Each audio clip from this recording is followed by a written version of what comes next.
벚꽃이 흩날리는 봄날, 민석그룹 본사 앞은 평소와 다른 분위기로 술렁였습니다. 임직원들은 모두 긴장된 표정으로 속삭이고 있었죠. 오전 정기회의에서 갑자기 쓰러진 장명수 회장의 소식이 회사 전체에 퍼진 지 이미 2시간이 지났어요. 장 회장님께서 서울대병원 VIP 병실에 입원하셨다는데 상태가 심각하다고 합니다. 병원 응급실에는 장명수의 가족들이 모두 모였습니다. 아내 이현숙은 눈물을 훔치며 담당 의사의 말을 듣고 있었고, 장남 장준혁은 굳은 표정으로 의료진과 대화하고 있었어요. 장녀 장수미는 어머니의 어깨를 감싸 안으며 위로하고 있었죠. 막내딸 장수현만이 홀로 창가에 서서 멍한 표정으로 바깥을 바라보고 있었습니다. 급성 자가면역 희귀질환으로 추정됩니다. 정확한 원인은 더 검사해봐야 알 수 있을 거예요. 의사 김태준의 말에 가족들의 얼굴이 더욱 어두워졌습니다. 장준혁은 책임자처럼 앞으로 나서며 물었죠. 치료 방법은 있습니까? 김태준은 무거운 표정으로 고개를 저었습니다.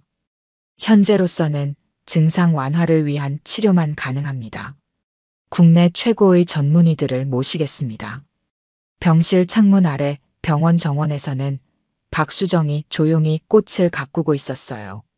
수정은 병원 정원사로 3년째 일하고 있었죠. 그녀의 손길이 닿는 곳마다 식물들은 더욱 생기를 띠었습니다. 갑자기 들려오는 소란에 고개를 들어보니 VIP 병실로 의사들이 급하게 들어가는 모습이 보였어요. 장명수의 상태는 갈수록 악화되었습니다. 국내 최고의 의사들이 모여 치료를 시도했지만 모두 실패했어요.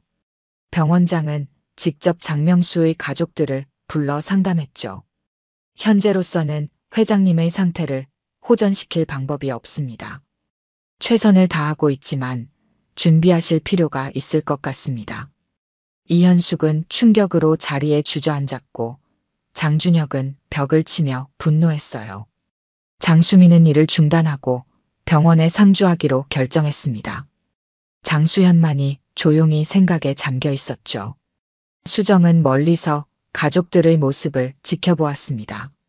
특히 장수현의 무거운 발걸음이 눈에 들어왔어요. 수정은 자신도 모르게 한숨을 내쉬며 손에 든 물뿌리개를 내려놓았죠. 도와드리고 싶은데. 수정은 자신의 작은 정원으로 돌아갔습니다. 그녀의 정원은 병원의 다른 곳과 달랐어요. 아름다운 꽃들 사이로 이름 모를 약초들이 정성스레 자라고 있었죠. 수정은 그중 몇 가지를 조심스럽게 살펴보았습니다. 장명수의 병실에서는 의사들이 다시 한번 긴급회의를 열었습니다. 국내 최고의 전문의들도 속수무책이었어요. 장명수의 생명은 시간이 갈수록 위태로워졌죠. 수정은 자신의 숙소로 돌아가 오래된 나무 상자를 꺼냈습니다. 그 안에는 수십 년간 모아온 약초 처방전과 한의학 서적들이 가득했어요. 수정의 눈빛이 흔들렸죠. 다시 시작해야 할까요? 장수현은 매일 아침 병원 정원을 산책하며 마음의 안정을 찾았습니다. 아버지의 병세가 나아질 기미가 보이지 않자 점점 지쳐갔어요. 오늘도 무거운 발걸음으로 정원을 거닐던 수현은 우연히 병원 뒤편에 마련된 작은 온실을 발견했습니다. 이런 곳이 있었나? 호기심에 이끌려 온실 문을 열자 다양한 식물의 향기가 수현을 반겼습니다. 온실 안쪽에서는 박수정이 무언가에 열중하며 약초를 다듬고 있었어요. 수정은 깜짝 놀라 급히 약초를 감추려 했죠. 누구세요? 수현은 의아한 표정으로 수정의 행동을 살폈습니다. 수정이 다루던 약초들은 일반적인 정원 식물과 달랐어요. 수현은 갑자기 궁금증이 일어 물었습니다. 이건 정원 식물이 아니죠? 약초인가요? 수정은 당황하며 말을 더듬었습니다. 그냥 취미로 기르는 식물입니다. 병원 정원 관리 외에 개인적으로 가꾸는 것들이에요. 수연은 몇 걸음 더 다가가 수정이 만들고 있던 약재를 유심히 살펴보았습니다. 어딘가 낯익은 향이 났어요. 할머니께서 예전에 보여주셨던 한약 같은 냄새가 나는데요. 수정의 표정이 굳어졌습니다. 수연은 직감적으로 무언가 이상함을 느꼈어요. 혹시 한의학을 아시나요? 수정은 잠시 침묵했습니다. 수연의 눈빛에서 절박함이 느껴졌죠. 수정은 긴 한숨을 내쉬며 마음을 정했습니다. 사실 제가 과거에 한의사였습니다. 수연의 눈이 커졌습니다. 수정은 계속해서 이야기했어요. 15년 전 의료사고로 면허를 잃고 이곳에서 정원사로 일하고 있어요. 그동안 한의학과는 거리를 두려 했지만 식물들만은 포기할 수 없었죠. 수연은 갑자기 희망의 빛을 본 것 같았습니다. 그녀는 수정의 손을 꼭 잡았어요. 선생님, 우리 아버지를 도와주실 수 있나요? 최고의 의사들도 포기한 상태입니다. 수정은 망설였습니다. 그동안 숨겨온 과거를 다시 마주하는 것이 두려웠죠. 하지만 수연의 간절함에 마음이 흔들렸습니다. 장 회장님의 증상을 정확히 알아야 도울 수 있을지 판단할 수 있어요. 수연은 즉시 아버지의 의료 기록을 가져와 수정에게 보여주었습니다. 수정은 기록을 꼼꼼히 살펴본 후 고개를 끄덕였어요. 자가면역 희귀질환이라. 제가 예전에 비슷한 증상을 치료한 경험이 있습니다. 하지만 수정은 말을 잇지 못했습니다. 수연은 간절한 눈빛으로 물었어요. 하지만 무엇인가요? 병원 의사들이 허락하지 않을 거예요. 제 과거가 알려지면 큰 문제가 될 수도 있고요. 수연은 잠시 생각에 잠겼다가 결심한 듯 말했습니다. 어머니께 말씀드리겠습니다. 아버지의 병세가 워낙 위급하니 어차피 방법이 없다면 한번 해볼 가치가 있잖아요. 수정은 여전히 불안했지만 수연의 진심 어린 모습에 마음이 움직였습니다. 수연은 서둘러 어머니 이현숙을 찾아갔어요. 어머니, 혹시 마지막 희망이 있다면 시도해 보시겠어요? 이현숙은 눈물에 젖은 눈으로 딸을 바라보았습니다.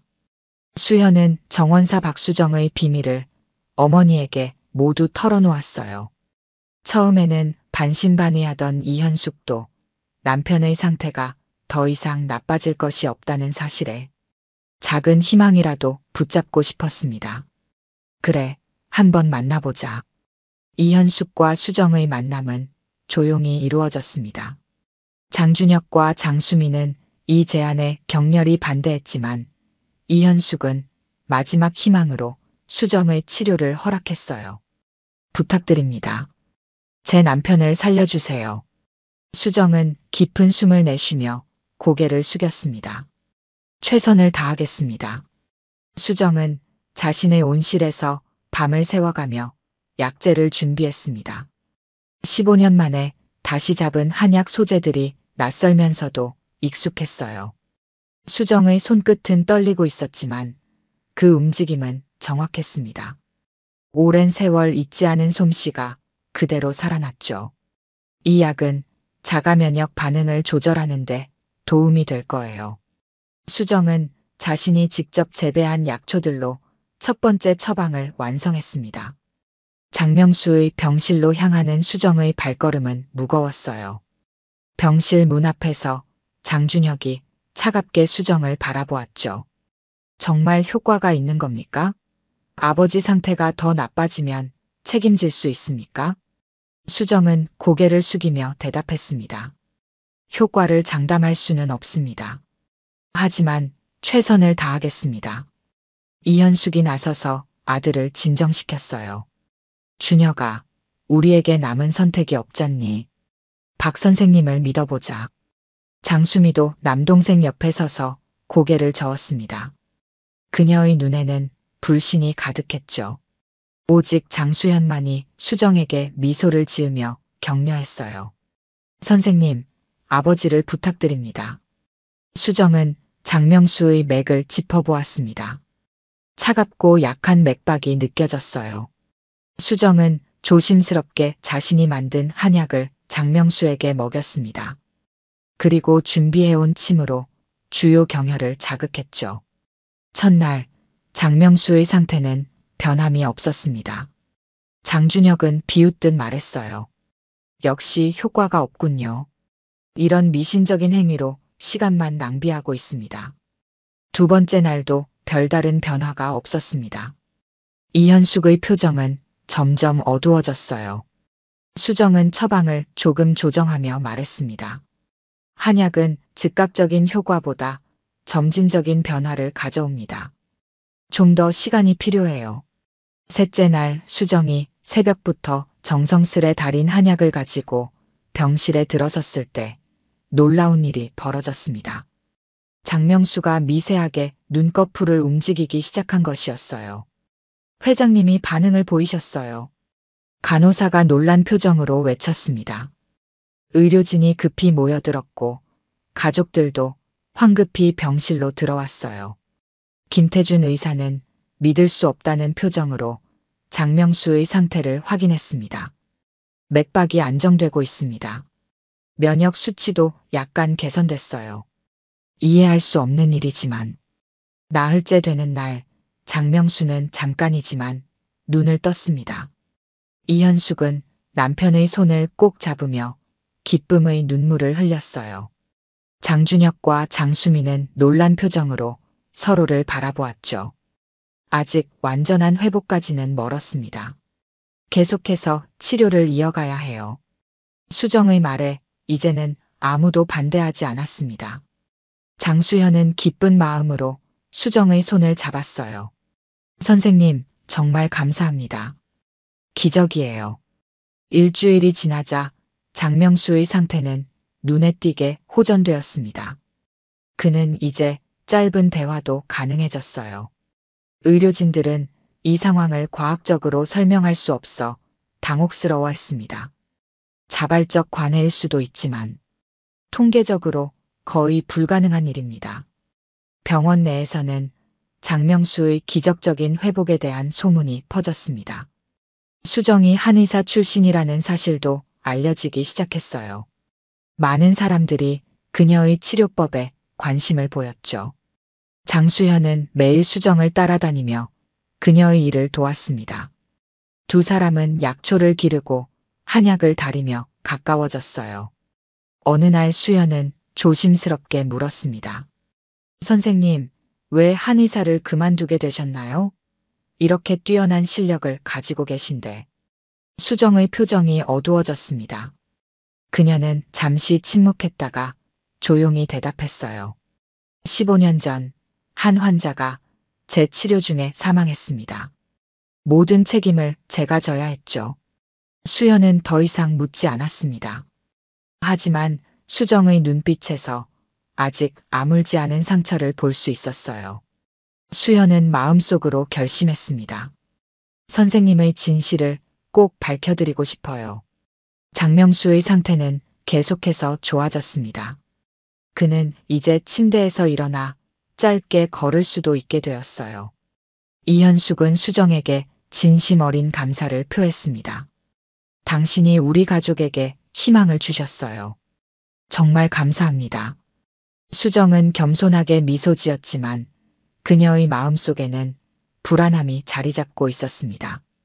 과거의 그림자가 언제 다시 그녀를 덮칠지 모르기 때문이었죠. 장명수의 회복 소식은 병원 전체에 퍼졌습니다. 의사들은 의학적으로 설명할 수 없는 이 현상에 대해 열띤 토론을 벌였죠. 특히 김태준 과장은 이 상황을 불편하게 여기는 듯 했어요. 정원사의 민간요법으로 회장이 나았다는 소문이 퍼지면 병원 신뢰도에 문제가 생길 수 있습니다. 병원장 강민석은 깊은 한숨을 내쉬었습니다. 그는 회의실 창문을 통해 정원에서 약초를 다듬고 있는 수정의 모습을 바라보았어요. 박수정이라. 왠지 익숙한 이름인데. 김태준이 태블릿을 건네며 말했습니다. 15년 전 큰 의료사고를 일으킨 한 의사입니다. 환자가 사망했고 면허가 취소되었죠. 강민석의 표정이 굳어졌습니다. 그는 즉시 행정실에 박수정의 고용 기록을 확인하라고 지시했어요. 한편 장명수의 병실에서는 수정의 치료가 계속되고 있었습니다. 장명수는 이제 완전히 의식을 되찾고 대화도 가능해졌어요. 이현숙은 남편의 손을 잡고 기쁨의 눈물을 흘렸죠. 정말 기적 같아요. 박 선생님 덕분입니다. 장명수는 힘없이 고개를 돌려 수정을 바라보았습니다. 처음 보는 얼굴이었지만 그녀의 눈에서 깊은 진심을 느낄 수 있었어요. 감사합니다. 당신이 절 살려낸 거군요. 수정은 겸손하게 고개를 숙였습니다. 그녀의 한약과 침술은 장명수에게 놀라운 효과를 보였어요. 의료진조차 이해할 수 없는 회복이었죠. 장수현은 수정의 과거에 대해 더 알아보기로 결심했습니다. 그녀는 인터넷 검색을 통해 15년 전 사건에 대한 기사들을 찾아보았어요. 황 회장 부인, 한방 치료 중 사망, 담당 한의사 박수정 면허 취소. 수현은 기사를 읽으며 충격에 빠졌습니다. 수정이 그토록 유명한 한의사였다는 사실이 놀라웠어요. 더 깊이 조사하던 수현은 또 다른 기사를 발견했습니다.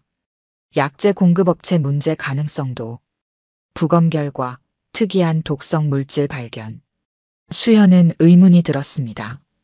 이 사고가 정말 수정의 잘못이었을까요? 더 자세한 정보를 얻기 위해 그녀는 예전 병원 관계자들을 수소문하기 시작했어요.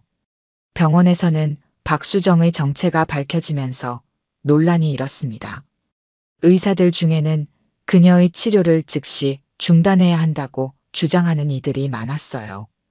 김태준 과장이 앞장서서 반대했죠. 면허가 취소된 사람이 의료행위를 하는 건 불법입니다. 더구나 그녀는 사람을 죽인 전력이 있어요. 강민석 병원장은 고민에 빠졌습니다. 법적으로는 김태준의 말이 맞았지만 장명수의 회복은 부정할 수 없는 사실이었어요. 그는 장명수 가족과 상담하기로 결정했죠. 회장님 가족들께 상황을 설명하고 결정을 맡기는 게 좋겠습니다. 언론에도 이 소식이 새어나갔습니다. 민석그룹 회장이 면허 취소된 한의사에게 치료받는다는 기사가 헤드라인을 장식했어요. 병원 앞에는 취재진들이 몰려들었죠. 장준혁은 분노했습니다. 그는 병원장실에서 강민석을 만나 따졌어요. 왜 이런 사람을 고용했습니까? 우리 아버지가 위험에 처할 수도 있었어요. 강민석은 난처한 표정으로 설명했습니다. 박수정 씨는 정원사로만 고용되었습니다. 의료 행위를 할 거라고는 예상하지 못했어요. 장수미도 동생 장수현을 질책했습니다. 수현은 이 모든 일의 시작점이었으니까요. 어떻게 그런 위험한 제안을 할 수 있었니? 아버지가 더 나빠지면 어쩔 뻔했어. 수현은 혼란스러웠습니다. 수정을 믿었지만 새롭게 밝혀진 과거는 그녀도 동요하게 만들었어요. 수현은 직접 수정을 찾아갔습니다. 선생님, 사실대로 말씀해 주세요. 15년 전 그 사고, 정말 선생님 잘못이었나요? 수정은 오랫동안 침묵했습니다. 그녀의 눈에는 깊은 슬픔이 담겨 있었어요. 책임은 제가 져야 했습니다. 제 처방으로 환자가 돌아가셨으니까요. 수현은 더 묻고 싶었지만 병실에서 소란이 벌어졌다는 소식이 전해졌습니다. 장명수의 상태가 갑자기 악화된 것이었어요. 호흡이 불규칙해지고 맥박이 빨라졌죠. 김태준 과장은 장명수의 가족들에게 설명했습니다. 민간요법의 부작용입니다. 이제라도 정상적인 치료를 재개해야 합니다. 이현숙은 갈등에 빠졌습니다. 남편이 호전되었던 것은 사실이지만 지금의 상황은 매우 위급했어요. 장준혁과 장수미는 즉시 수정의 치료 중단을 요구했죠. 더 이상 그 여자가 아버지에게 접근하지 못하게 해주세요. 수정은 복도에서 이 모든 상황을 지켜보았습니다. 그녀의 얼굴에는 체념의 표정이 드리워졌어요. 결국 과거는 그녀를 놓아주지 않았던 것입니다. 장수현은 마지막으로 수정에게 달려갔습니다. 선생님, 정말 아버지 상태가 좋아지고 있었잖아요. 이건 다른 이유가 있을 거예요. 수정은 슬픈 미소를 지으며 고개를 저었습니다. 이제 저는 떠나야 할 것 같아요. 제 잘못입니다. 수정은 조용히 자신의 짐을 챙기기 시작했습니다. 그녀의 눈가에는 후회와 슬픔의 눈물이 맺혔어요. 수정은 병원을 떠나기 전 마지막으로 자신의 작은 온실을 정리했습니다. 정성껏 갖고 온 약초들을 하나하나 살피며 작별 인사를 나누는 기분이었어요. 수정의 손길이 멈칫할 때마다 식물들이 흔들리는 것 같았죠. 병원 출구에서 수정은 잠시 멈춰서서 뒤를 돌아보았습니다. 그녀의 마음속에는 후회와 죄책감이 가득했어요. 장명수의 치료를 끝까지 완료하지 못한다는 생각에 가슴이 아팠죠. 또 한 번 실패하고 말았네요. 수정은 자신에게 속삭였습니다. 그때 장수현이 급하게 달려오는 모습이 보였어요. 선생님, 떠나시면 안 돼요. 아버지는 선생님이 필요해요. 수정은 고개를 저었습니다. 그녀의 눈에는 체념이 가득했어요. 미안해요. 하지만 이게 최선입니다. 제 잘못입니다. 장수현이 수정의 손을 잡으려 했지만 수정은 조용히 뿌리치고 병원을 빠져나갔습니다. 수현은 그 자리에 망연자실하게 서 있었어요. 그녀는 수정의 마지막 말이 가슴에 깊이 새겨졌죠. 제 잘못입니다. 그 말에는 15년의 슬픔과 자책이 담겨 있었습니다. 수연은 결심했어요. 반드시 진실을 밝혀내겠다고. 수연은 바로 조사에 착수했습니다. 15년 전 의료사고에 관한 모든 자료를 수집하기 시작했어요. 법원 기록, 뉴스 기사, 의료 보고서까지 찾을 수 있는 모든 정보를 모았죠. 황미경 회장 부인 사망 사건, 한약 치료 중 급성간 손상으로 사망. 수연은 깊이 생각에 잠겼습니다. 어떤 한약이 그런 증상을 일으킬 수 있을까요? 그녀는 의학 도서관에서 한약재의 부작용에 대한 자료를 찾아보았어요. 한편 장명수의 상태는 점점 악화되었습니다. 수정의 치료가 중단된 후 그의 면역 수치는 다시 불안정해졌어요. 의사들은 최선을 다했지만 상황은 나아지지 않았죠. 이현숙은 남편의 병실에서 거의 나오지 않았습니다. 그녀는 계속해서 장명수의 손을 잡고 기도했어요. 장준혁과 장수미는 병원과 회사를 오가며 분주하게 움직였지만 그들의 얼굴에는 깊은 근심이 드리워져 있었죠. 수현은 의료사고 당시 검사를 담당했던 법의학자를 찾아갔습니다. 은퇴한 김 교수는 수현의 방문에 놀랐어요. 15년 전 사건이라 기억이 가물가물하지만 특이한 케이스였어요. 김 교수는 오래된 파일을 꺼내 보여주었습니다. 그가 가리킨 부분에서 수현은 중요한 단서를 발견했어요. 독성 물질이 한약재에서 발견되었지만 그 성분이 박수정 한의사가 처방한 약재 목록과 일치하지 않았다. 수현의 눈이 커졌습니다. 이것은 수정이 처방하지 않은 다른 성분이 약에 섞였다는 증거였어요. 수현은 더 깊이 파고들었죠. 약재를 공급한 업체는 어디였나요? 김 교수가 기록을 더 살펴보았습니다. 대명약초 무역이었던 것 같아요. 당시 그 회사도 조사를 받았지만 증거 불충분으로 무혐의 처리되었죠. 수현은 즉시 대명약초 무역에 대한 정보를 찾아보았습니다. 놀랍게도 그 회사는 의료사고 직후 문을 닫았고 대표는 해외로 도피했다는 사실을 알게 되었어요. 이상하네요. 왜 그렇게 갑자기? 수연은 조금 더 조사하다가 충격적인 사실을 발견했습니다. 대명약초 무역의 실소유주가 바로 당시 사망한 황미경의 조카였던 것이죠. 이 사실은 재판에서 언급되지 않았어요. 이건 음모였어. 수정 선생님은 희생양이었던 거야. 수연은 급히 이 증거들을 모아 법률 전문가에게 자문을 구했습니다. 변호사는 이 증거들이 재심을 요청할 만큼 충분하다고 조언했어요. 박수정 선생님의 면허 취소 판결을 뒤집을 가능성이 높습니다. 수연은 희망에 차서 수정을 찾아 나섰습니다. 하지만 수정은 연락이 닿지 않았어요. 그녀가 남긴 주소로 찾아갔지만 이미 짐을 싸서 떠난 상태였죠. 병원에서는 장명수의 상태가 위급해져 가족들이 모두 모였습니다. 의사들은 더 이상 할 수 있는 것이 없다고 말했어요. 이현숙은 절망에 빠져 눈물을 흘렸죠. 수정 선생님이 계셨다면. 장수현은 어머니 곁에 앉아 위로했습니다. 그리고 자신이 발견한 진실에 대해 가족들에게 모두 털어놓았어요.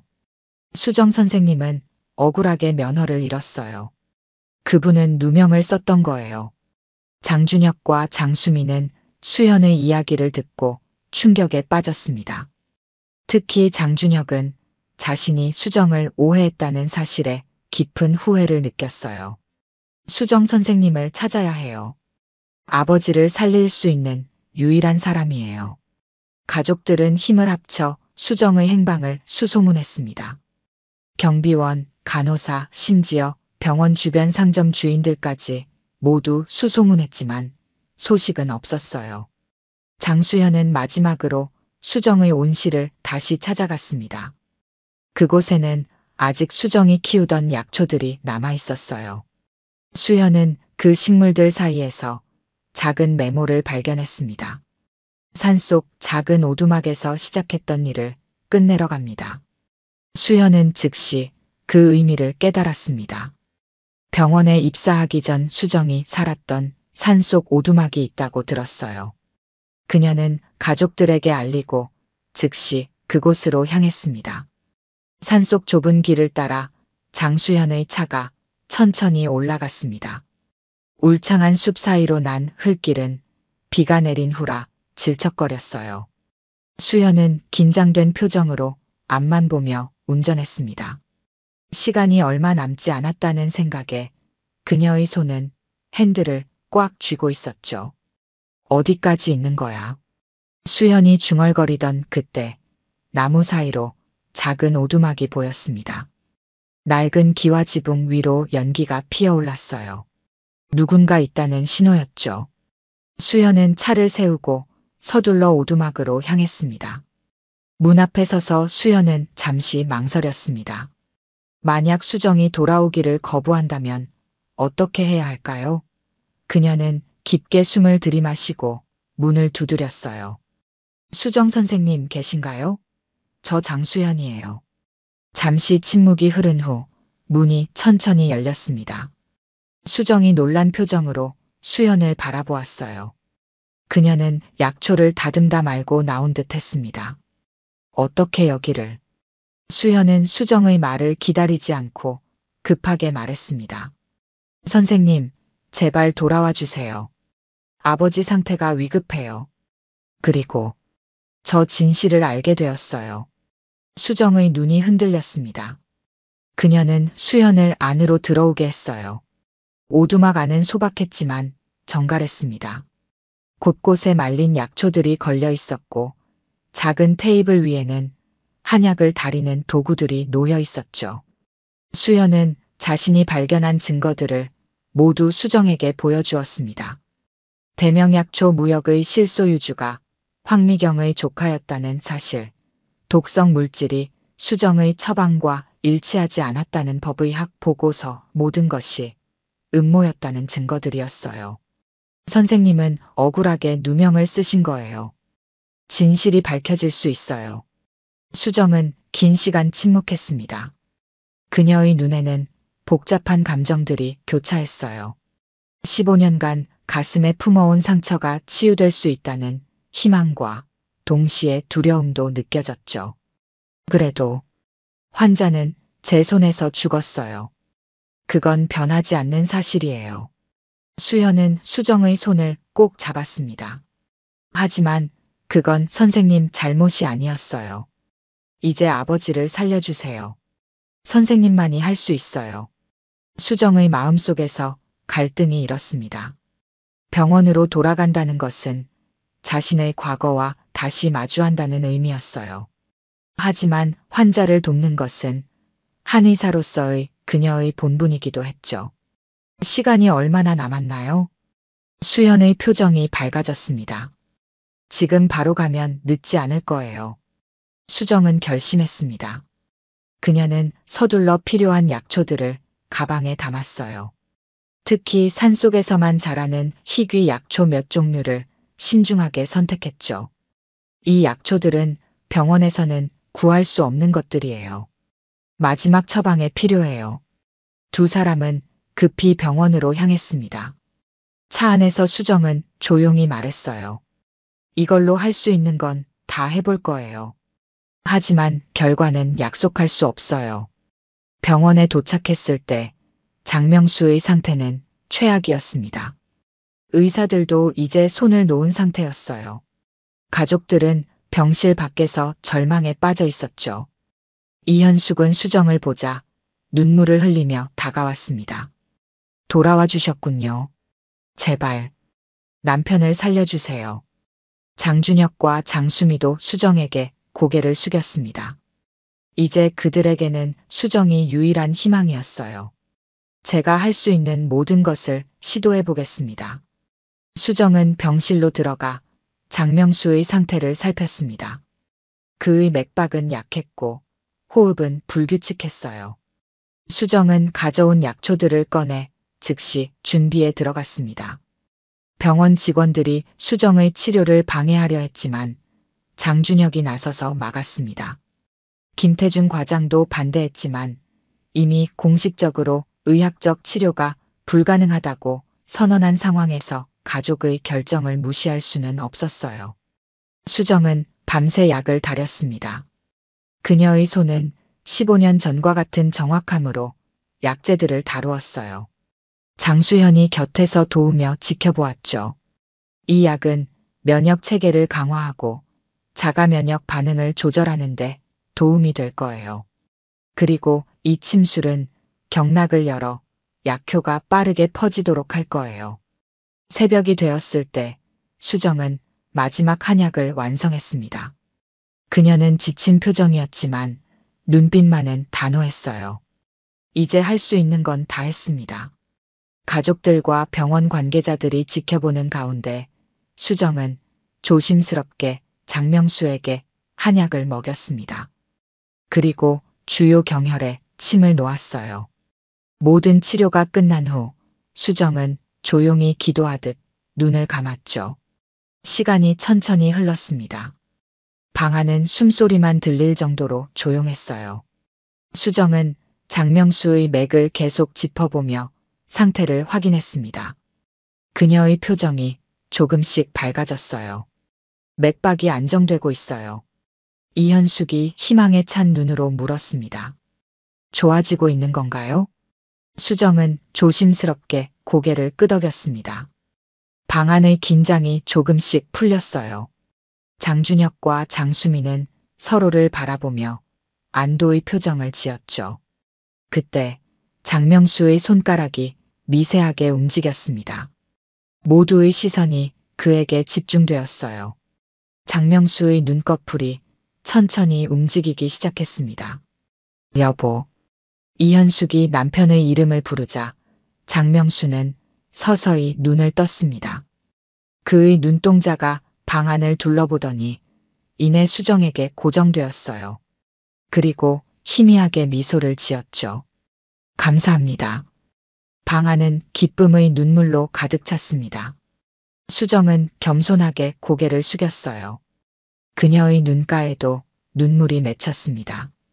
15년 만에 다시 환자의 생명을 살려낸 것이었죠. 장명수의 기적적인 회복은 병원 전체에 놀라운 소식으로 퍼졌습니다. 의사들은 의학적으로 설명할 수 없는 이 현상에 대해 다시 한번 경악했어요. 장명수는 날이 갈수록 건강을 되찾았습니다. 그의 피검사 결과도 놀랍게 개선되었죠. 자가 면역 수치가 정상으로 돌아오고 있습니다. 이런 경우는 처음 봅니다. 김태준 과장도 이제는 수정의 치료 효과를 부정할 수 없었습니다. 그는 여전히 불편한 기색이었지만 전문가로서 결과를 인정할 수밖에 없었어요. 수정은 장명수의 치료를 계속하면서도 조용히 행동했습니다. 그녀는 여전히 정원사라는 이름으로 병원에 머물렀어요. 하지만 이제 사람들은 그녀를 다른 시선으로 바라보기 시작했죠. 장명수가 완전히 의식을 회복한 날, 그는 가족들과 함께 수정을 병실로 불렀습니다. 이현숙은 수정의 손을 꼭 잡고 눈물을 흘렸어요. 어떻게 감사드려야 할지 모르겠어요. 당신이 우리 가족에게 희망을 되돌려 주셨어요. 장명수도 약해진 목소리로 말했습니다. 내 생명의 은인입니다. 앞으로 어떤 도움이라도 필요하시면 말씀해 주세요. 장준혁은 수정 앞에 고개를 숙였습니다. 그는 가장 강하게 수정을 불신했던 사람이었죠. 제가 오해했습니다. 진심으로 사과드립니다. 장수미도 부끄러운 표정으로 수정에게 사과했습니다. 그동안의 태도가 미안했던 거죠. 수정은 따뜻한 미소로 모두를 바라보았어요. 환자가 건강을 되찾는 것을 보는 것만으로도 충분합니다. 장수현은 이 순간을 놓치지 않았습니다. 그녀는 자신이 모은 증거들을 가족들에게 다시 한번 설명했어요. 아버지, 수정 선생님께서는 15년 동안 억울한 누명을 쓰고 계셨어요. 이제 우리가 진실을 밝혀드려야 해요. 장명수는 진지한 표정으로 고개를 끄덕였습니다. 그는 기업인으로서 결단력 있게 말했어요. 당신의 명예를 회복시켜드리겠습니다. 우리 민석그룹의 법무팀이 전력을 다할 겁니다. 수정은 감동했지만 한편으로는 두려웠습니다. 15년간 숨겨온 상처를 다시 들춰내는 것이 쉽지 않았어요. 그동안 저는 그저 조용히 살아왔습니다. 다시 그 일을 겪어야 한다고 생각하니 장수현이 수정의 어깨를 감싸 안았습니다. 선생님, 이제 혼자가 아니에요. 우리가 함께 할게요. 장명수의 회복 소식과 함께 수정의 과거 의료사고에 대한 재조사가 시작되었습니다. 장준혁은 민석그룹의 영향력을 활용해 최고의 변호사들을 고용했어요. 장수현이 찾아낸 증거들이 법정에 제출되었죠. 재조사 과정에서 충격적인 사실들이 추가로 밝혀졌습니다. 대명약초 무역의 전 직원이 나타나 증언했어요. 황미경 회장 부인의 조카 황태석이 특별히 처방된 약재를 바꾸라고 지시했습니다. 그는 박수정 선생님의 명성을 무너뜨리려는 계획을 가지고 있었어요. 언론에서는 이 사건을 대대적으로 보도했습니다. 15년 전 억울하게 면허를 잃은 한 의사가 대기업 회장의 목숨을 구하고 진실이 밝혀진다는 이야기는 많은 사람들의 관심을 끌었어요. 한의학의 진가를 보여준 박수정 한의사, 15년 만에 명예 회복의 길로. 재심 과정은 빠르게 진행되었습니다. 법원은 새로운 증거들을 검토한 끝에 수정의 면허 취소 판결을 뒤집었어요. 판사는 판결문에서 분명히 밝혔죠. 박수정 한의사는 의료사고의 책임이 없음이 명백히 입증되었다. 15년간 부당하게 박탈된 그녀의 의사 자격을 즉시 회복시킨다. 수정은 법정에서 판결을 들으며 눈물을 흘렸습니다. 15년의 기다림이 끝난 순간이었어요. 장수현과 장명수 가족들이 그녀 곁에서 함께 기뻐했죠. 병원으로 돌아온 수정은 이제 정원사가 아닌 한의사로서 정식 직함을 받았습니다. 병원장 강민석은 그녀에게 통합의학센터의 한방 부문을 맡아달라고 제안했어요. 당신의 경험과 지식은 우리 병원의 큰 자산이 될 것입니다. 수정은 감사하게 제안을 받아들였습니다.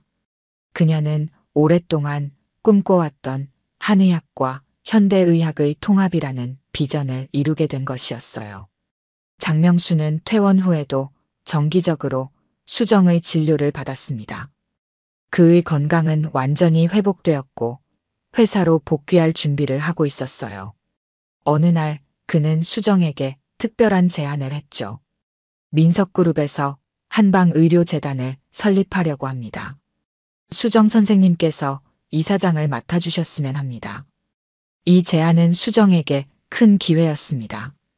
그녀가 믿는 한의학의 가치를 더 많은 사람들에게 알릴 수 있는 길이었어요. 하지만 수정은 잠시 생각에 잠겼습니다. 정원에서 약초를 가꾸는 일도 계속하고 싶습니다. 그곳에서 얻는 지혜와 평화가 제 의술의 근본이니까요. 장명수는 이해한다는 듯 미소 지었습니다. 물론입니다. 재단 내에 연구용 약초원을 만들겠습니다. 선생님께서 직접 설계하시고 관리하시면 됩니다. 수정은 행복한 미소를 지었습니다. 그녀의 눈에는 오랜만에 희망의 빛이 가득했어요. 15년의 그림자에서 벗어나 새로운 미래를 향해 나아갈 수 있게 된 것이었죠. 어느 봄날 수정은 병원 정원에서 약초를 가꾸고 있었습니다. 이번에는 정원사가 아닌 한의사로서 자신만의 약초원을 설계하고 있었어요. 장수현이 커피를 들고 그녀를 찾아왔죠.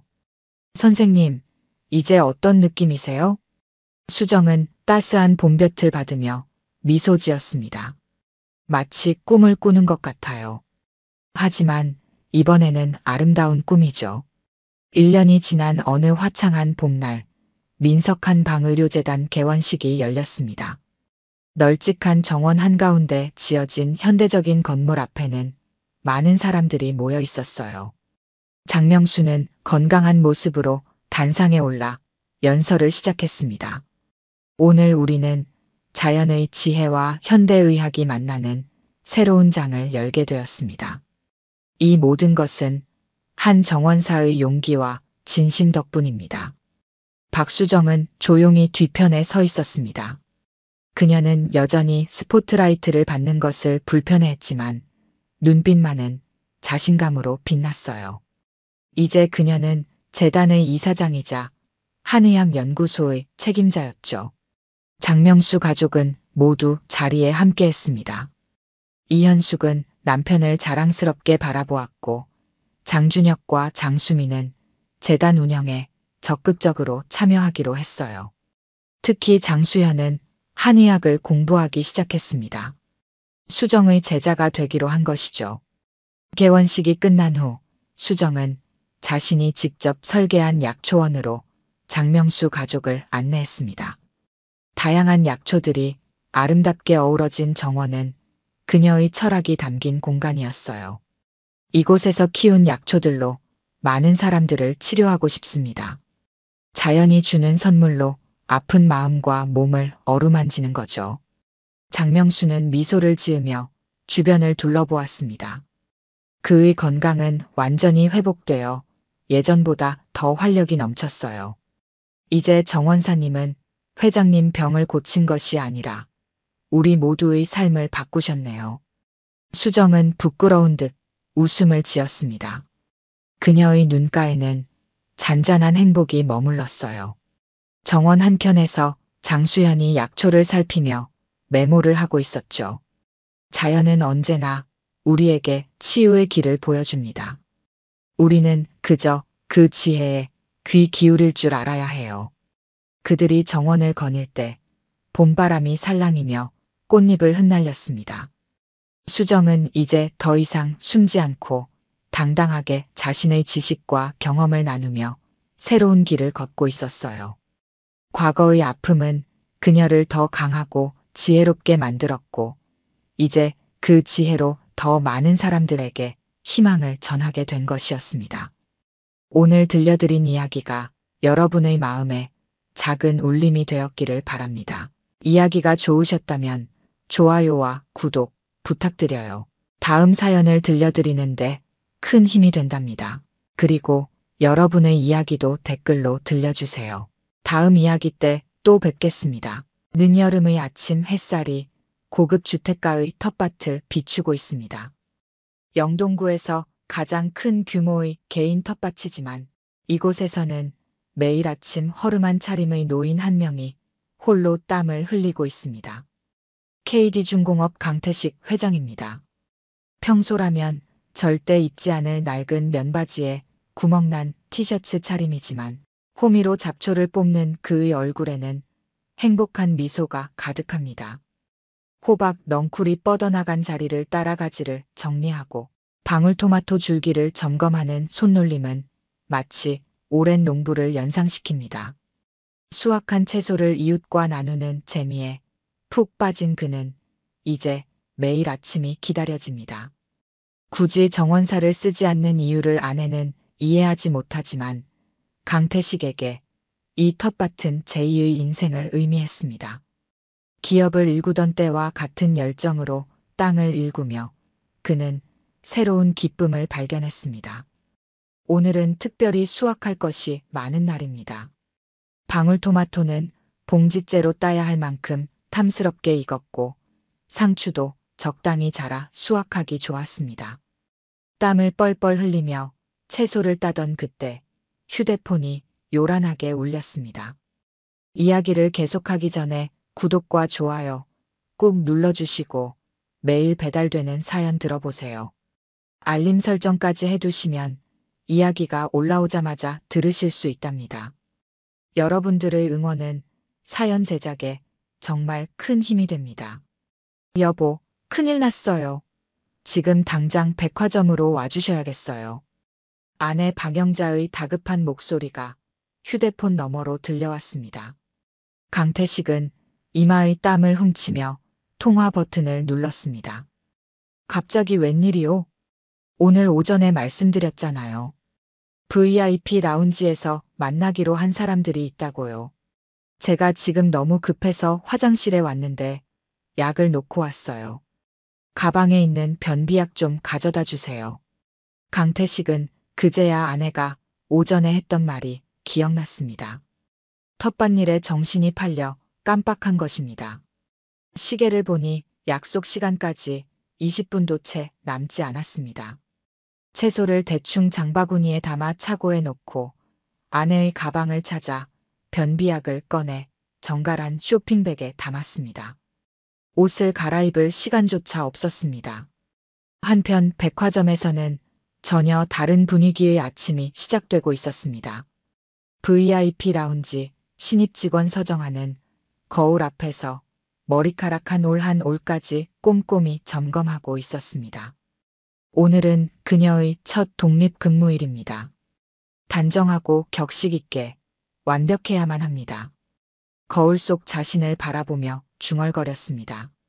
검은색 재킷과 치마는 새로 다린 듯 구김 하나 없었고 구두는 간밤에 닦아 윤이 날 정도였습니다. 머리카락은 단정하게 하나로 묶어 올렸고 화장도 깔끔하게 마쳤습니다. 이 백화점은 서정아에게 특별한 의미가 있는 곳이었습니다. 10년 전 이곳에서 청소부로 일하시던 아버지의 마지막 출근길이 떠올랐습니다. 폐암 판정을 받고 더 이상 일을 할 수 없게 된 아버지는 그날 아침 평소보다 일찍 출근하셨습니다.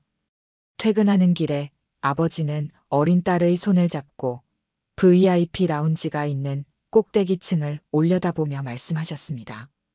정아야, 너는 꼭 이런 곳에 손님으로 당당하게 오는 사람이 되어야 한다. 아버지처럼 구석에서 청소하는 사람이 아니라 이런 좋은 곳을 마음껏 즐길 수 있는 사람이 되렴. 하지만 아이러니하게도 서정아는 이곳의 직원이 되었습니다. 아버지의 바람과는 달랐지만 그녀는 나름의 자부심이 있었습니다. 구석에서 청소하는 것이 아니라 VIP 라운지에서 최고의 서비스를 제공하는 사람이 된 것입니다. 비록 손님은 아니었지만 이곳에서 당당하게 일하는 모습을 아버지는 분명 자랑스러워 하실 거라고 믿었습니다. 백화점에 도착한 서정아는 깊게 숨을 들이마셨습니다. 이제 곧 첫 독립근무가 시작됩니다. 어떤 상황이 벌어지더라도 침착하게 대처해야 합니다. VIP 라운지의 품격을 지키는 것, 그것이 그녀의 사명이었습니다. 하지만 그녀는 이날이 자신의 인생을 완전히 바꾸어 놓을 운명의 날이 될 줄은 전혀 예상하지 못했습니다. 아버지의 마지막 바람과 자신이 선택한 길 사이에서 큰 깨달음을 얻게 될 그 순간을 말입니다. 백화점 VIP 라운지 입구에 한 남자가 다급히 나타났습니다. 땀과 흙먼지로 범벅이 된 낡은 옷차림의 노인이었습니다. 바지 무릎께는 흙이 묻어 있었고 신발에도 흙이 잔뜩 묻어 있었습니다. 다만 그의 손에 들린 쇼핑백만은 하얗고 정갈했습니다. 그 안에는 아내의 변비약이 있었습니다. 서정아는 그 모습을 보자마자 본능적으로 앞을 가로막았습니다. 첫 독립근무 날 이런 상황을 마주하리라고는 예상하지 못했습니다. 하지만 그녀의 머릿속에는 매니저가 늘 강조하던 말이 떠올랐습니다. VIP 라운지는 우리 백화점의 자존심입니다. 죄송하지만 이곳은 VIP 라운지입니다. 일반 고객 휴게실은 3층에 있습니다. 서정아의 목소리는 공손하지만 단호했습니다. 그동안 받았던 교육이 그대로 몸에 배어 있었습니다. 흙 묻은 작업복 차림의 노인은 그녀가 생각하는 VIP 라운지의 기준과는 너무나 거리가 멀었습니다. 아내가 안에 있다고 하는데 강태식은 당황한 기색이 역력했습니다. 평소라면 자신이 누군지 밝혔을 테지만 지금은 너무 급한 상황이었습니다. 아내가 기다리고 있다는 말만 겨우 꺼냈습니다. 손님, 죄송하지만 이런 차림으로는 출입이 어렵습니다. 저희 라운지는 고품격을 지향하고 있습니다. 혹시 고객님의 배우자분 성함이 어떻게 되시나요? 서정아는 내심 이 노인이 누군가의 배우자라는 말을 믿지 않았습니다. VIP 라운지를 이용하는 고객들의 배우자라면 이렇게 지저분한 차림으로 올 리가 없다고 확신했습니다. 아마도 길을 잘못 들어선 행인일 것이라 생각했습니다. 박영자, 내 아내는 박영자요. 지금 화장실에 있다고. 강태식의 말이 채 끝나기도 전에 서정아는 고개를 저었습니다. 박영자라는 이름은 분명 오늘의 VIP 예약 명단에 있는 이름이었습니다. 하지만 그럴수록 더욱 이 남자를 들여보낼 수 없었습니다.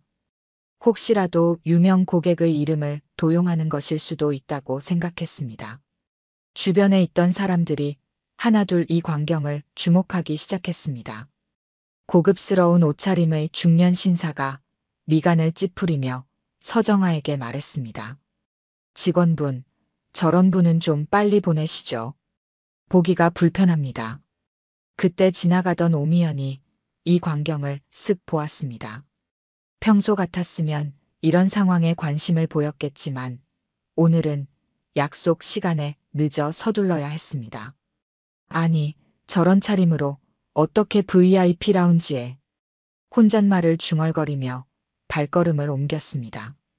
흙 묻은 작업복 차림의 노인이 알고 보니 자신의 절친한 친구 박영자의 남편일 거라고는 상상조차 하지 못했습니다. 한편 화장실에 갇힌 박영자는 안절부절 못하고 있었습니다. 평소 같았으면 절대 이런 실수를 하지 않았을 텐데 오늘따라 변비약을 놓고 온 것이 이리 급한 상황을 만들어냈습니다. 약을 가져오겠다는 남편의 연락을 받은 지 15분이 지났지만 아직 소식이 없었습니다. 도대체 왜 이렇게 안 오는 거야? 박영자는 초조한 마음에 다시 한번 남편의 번호를 눌렀습니다. 하지만 전화는 받지 않았습니다. 밖에서 무슨 일이 벌어지고 있는지 전혀 알지 못한 채 그저 남편이 늦는 이유를 궁금해할 뿐이었습니다. 화장실 칸막이 너머로 다른 여성들의 대화가 들려왔습니다.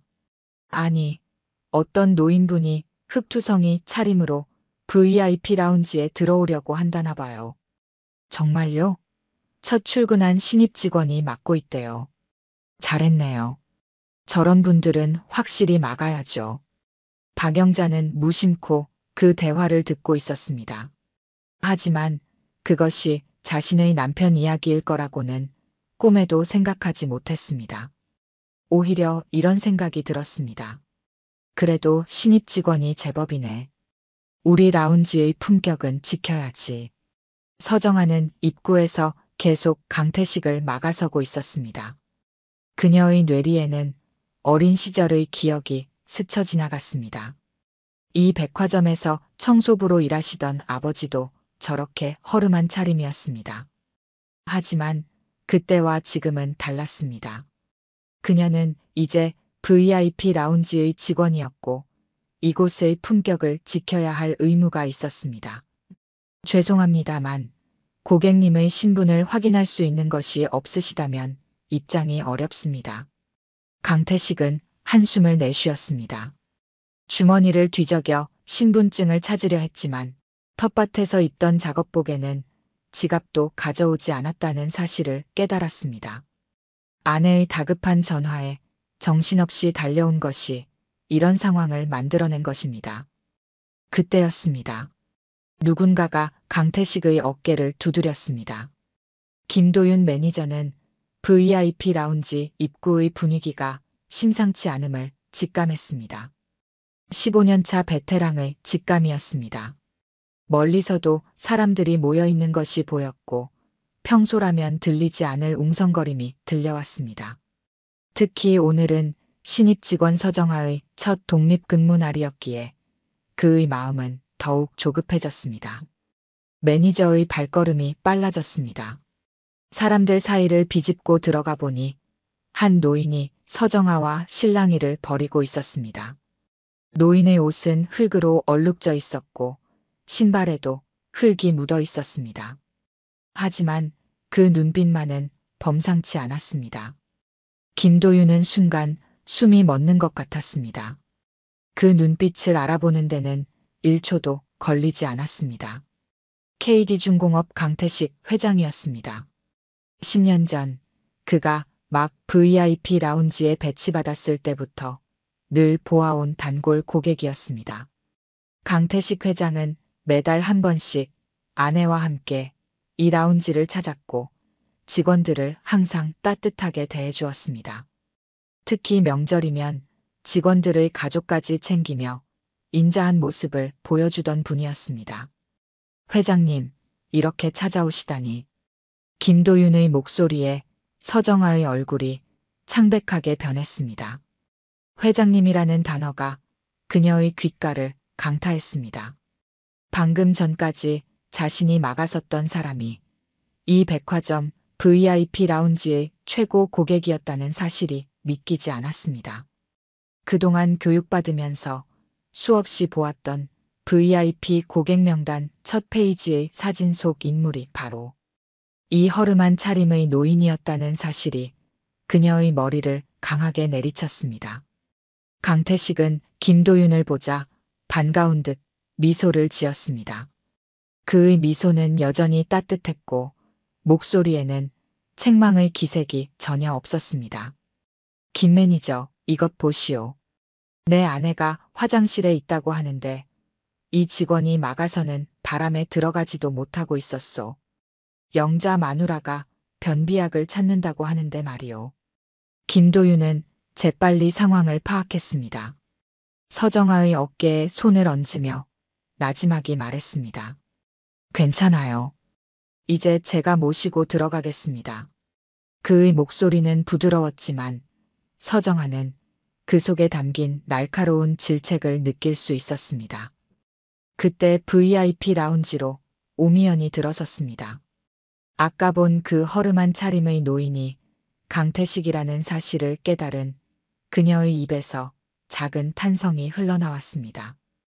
평소 늘 보던 정장 차림의 강태식이 아닌 전혀 다른 모습이었기에 알아보지 못했던 것입니다. 그녀의 얼굴이 순식간에 붉어졌습니다. 아까 그를 향해 던진 혼잣말이 부끄러워졌습니다. 서정아는 그 자리에 얼어붙은 듯 서 있었습니다. 머릿속이 하얘졌습니다. 자신이 방금 전까지 막아섰던 사람이 대한민국 최고의 기업인 중 한 명이라는 사실이, 그리고 그를 마치 거지 취급하듯 대했다는 사실이 믿기지 않았습니다. 그녀의 머릿속에서는 아침에 봤던 VIP 고객 명단이 빠르게 스쳐 지나갔습니다. 강태식 회장은 그 첫 페이지를 장식하는 최고의 VIP였습니다. 그 순간 10년 전 기억이 파도처럼 밀려왔습니다. 청소부였던 아버지가 이 백화점을 마지막으로 나서던 날, 그때도 이런 낡은 작업복 차림이었습니다. 아버지는 당신의 차림새를 부끄러워하며 뒷문으로 나가려 했지만 어떤 손님이 아버지를 불러세웠습니다.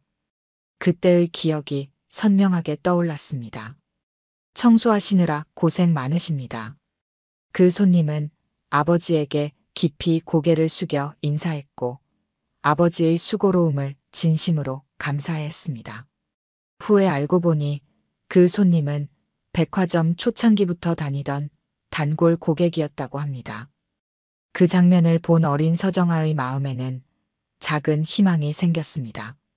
모든 사람이 겉모습으로 사람을 판단하는 것은 아니라는 희망이었습니다. 하지만 방금 전 그녀는 자신이 그토록 싫어하던 사람이 되어 있었습니다. 겉모습만 보고 사람을 판단하는 사람이 말입니다. 아버지가 살아계셨다면 얼마나 실망하셨을까요? 더구나 그녀가 막아선 사람은 이 백화점의 가장 귀한 손님이었습니다. 첫 독립근무를 맡은 날, 그녀는 최악의 실수를 저지른 것입니다. 김도윤은 강태식을 안내하며 서정아를 한 번 더 돌아보았습니다. 그녀의 눈가에 맺힌 눈물을 보았지만 지금은 그것을 어루만져줄 시간이 없었습니다. 우선은 회장님을 응대하는 것이 먼저였습니다. 강태식은 서정아를 향해 잠깐 시선을 돌렸습니다. 그녀의 표정에서 무언가 익숙한 것을 발견한 듯했지만 지금은 아내가 더 급한 상황이었습니다. 하지만 그의 눈빛에는 어딘가 모를 따뜻함이 있었습니다. 마치 오래전 어떤 청소부를 대했던 때와 같은 따뜻함이었습니다. 서정아는 그제야 자신의 실수를 온몸으로 실감했습니다. 눈앞이 아득해졌습니다. 그녀의 귓가에 아버지의 마지막 말씀이 울렸습니다. 정아야, 사람을 겉모습으로 판단하지 말거라. 내가 어떤 위치에 있건 모든 사람을 같은 눈높이로 바라보는 게 진정한 품격이란다. 그 말씀이 그녀의 가슴을 후벼 팠습니다. 결국 그녀는 아버지의 마지막 가르침을 완전히 배신한 것입니다. 그녀의 눈에서 뜨거운 눈물이 흘러내렸습니다. 주변의 손님들은 이제 상황을 파악하고 술렁이기 시작했습니다. 방금 전까지 노인의 차림새를 눈살 찌푸리며 바라보던 이들의 표정이 순식간에 바뀌었습니다. 하지만 그들의 시선은 이제 서정아를 향하고 있었습니다. 그녀는 그제야 자신이 저지른 실수의 무게를 온전히 실감했습니다. 박영자는 화장실에서 나오는 길에 이미 상황을 전해 들었습니다. 옆 칸의 여성들이 수군거리는 소리를 듣고 있자니 가슴이 덜컥 내려앉았습니다. 흙 묻은 작업복 차림의 노인이라면 분명 자신의 남편 일터였습니다. VIP 라운지로 들어서는 순간 그녀의 예감은 확신이 되었습니다. 평소의 당당한 걸음걸이가 아닌 조심스럽게 발을 옮기는 남편의 뒷모습이 보였습니다. 그의 바지와 신발에는 아직도 텃밭의 흙이 묻어 있었습니다. 여보, 이게 무슨 일이에요? 박영자의 목소리에 강태식이 돌아섰습니다. 그의 손에는 아직도 변비약이 든 쇼핑백이 들려 있었습니다. 김도윤 매니저가 재빨리 상황을 설명했습니다. 박영자의 얼굴이 순간 하얗게 변했습니다. 남편이 그토록 수모를 당했다는 사실에 가슴이 아팠습니다. 서정아는 그 자리에서 꼼짝도 할 수 없었습니다. 박영자의 매서운 시선이 그녀를 향했습니다. 평소 우아하고 세련된 모습으로 유명한 박영자였지만 지금은 분노로 인해 온몸이 떨리는 것 같았습니다. 어떻게 감히 우리 회장님을. 하지만 강태식이 아내의 말을 가로막았습니다. 괜찮소. 이 직원이 잘못한 게 아니오. 오히려 자신의 일을 충실히 한 것이지. 강태식의 목소리에는 책망이 아닌 따뜻함이 묻어 있었습니다. 그는 서정아를 향해 고개를 돌렸습니다. 자네가 새로운 직원인가? 이런 모습으로 왔으니 막은 것이 당연하지. 오히려 내가 미안하구먼. 서정아의 눈에서 눈물이 흘러내렸습니다.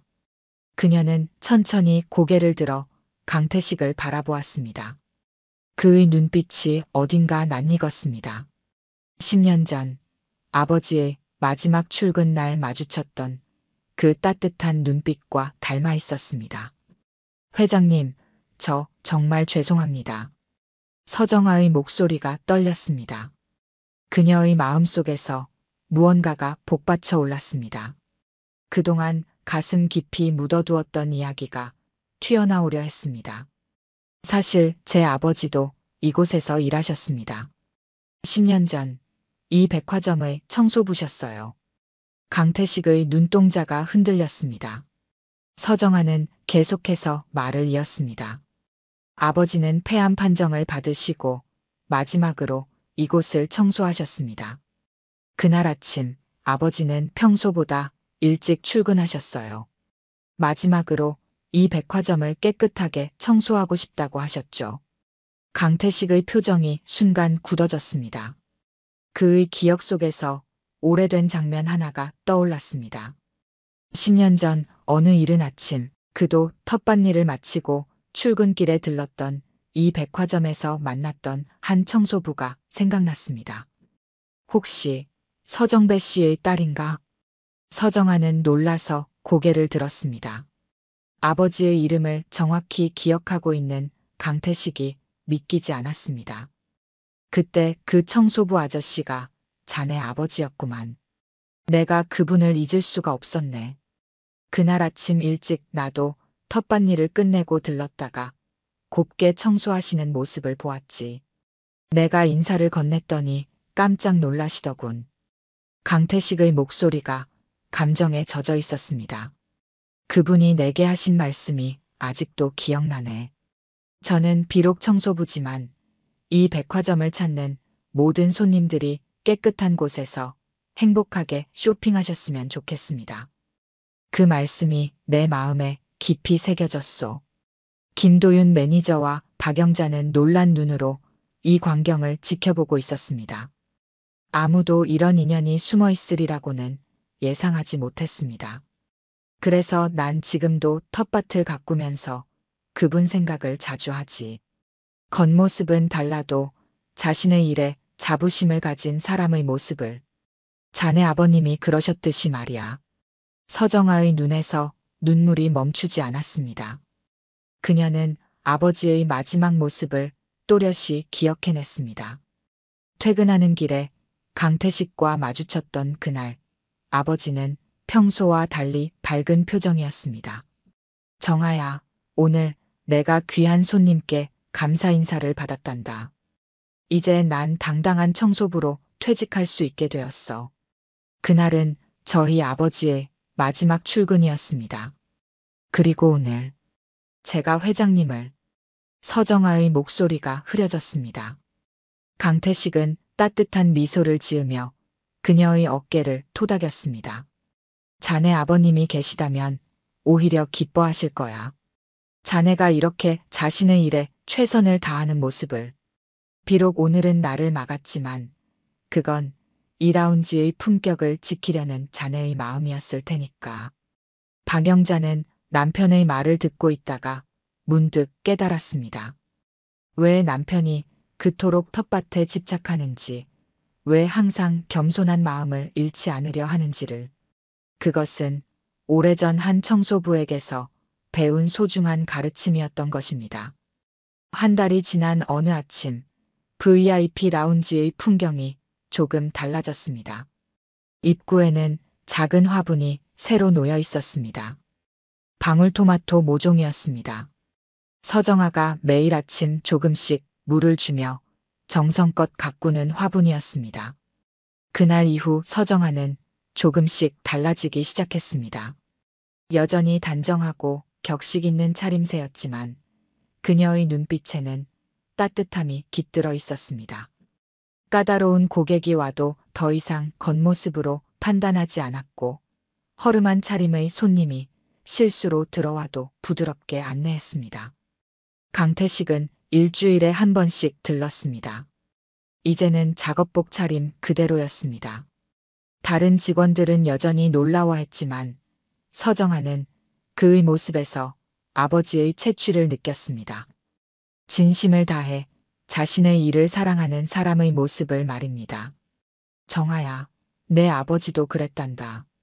자신의 일에 자부심을 가지고 계셨지. 강태식은 서정아를 딸처럼 대했습니다. 때로는 아버지의 옛 이야기를 들려주었고, 때로는 인생의 지혜를 전해주었습니다. 자신의 일을 사랑하는 마음가짐, 그것이 진정한 품격이라는 것을 말입니다. 박영자도 달라졌습니다. 평소 격식을 중시하던 그녀였지만 이제는 남편의 소박한 모습을 이해하게 되었습니다. 특히 서정아를 각별히 챙겼습니다. 마치 오래전 잃어버린 딸을 찾은 것처럼 말입니다. 매주 목요일 오후 VIP 라운지의 한쪽 테이블에서는 우아한 티타임이 펼쳐졌습니다. 박영자와 오미연이 앉아 이야기를 나누는 시간이었습니다. 영자야, 그날 정말 미안했어. 나도 모르게 그만. 회장님을 알아보지 못하고. 박영자는 따뜻한 미소를 지었습니다. 괜찮아요. 나도 처음엔 이해하지 못했으니까요. 남편이 왜 그토록 소박한 삶을 고집하는지, 왜 항상 겸손한 마음을 잃지 않으려 하는지를. 서정아가 우아한 티세트를 내어오자 박영자가 자리를 권했습니다. 정아야, 우리랑 잠시 앉을래? 처음에는 어색해하던 서정아도 이제는 자연스럽게 자리를 함께 했습니다. 때로는 박영자가 젊은 시절 이야기를 들려주었고, 때로는 오미연이 재미있는 백화점 에피소드를 들려주었습니다.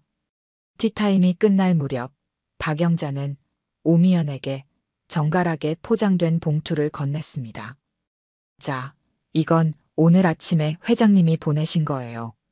요즘 특별히 잘 자란 상추라고 하시더라고요. 어머, 고마워요. 요새 회장님 텃밭 채소 맛보고 우리 애들이 다른 채소는 쳐다보지도 않는다니까요. 한편 강태식의 텃밭에도 변화가 생겼습니다. 이제는 혼자가 아닌 여러 사람이 함께 가꾸는 공간이 되었습니다. 한 달에 한 번 서정아와 어머니 그리고 백화점 직원들이 모여 텃밭 일을 돕습니다.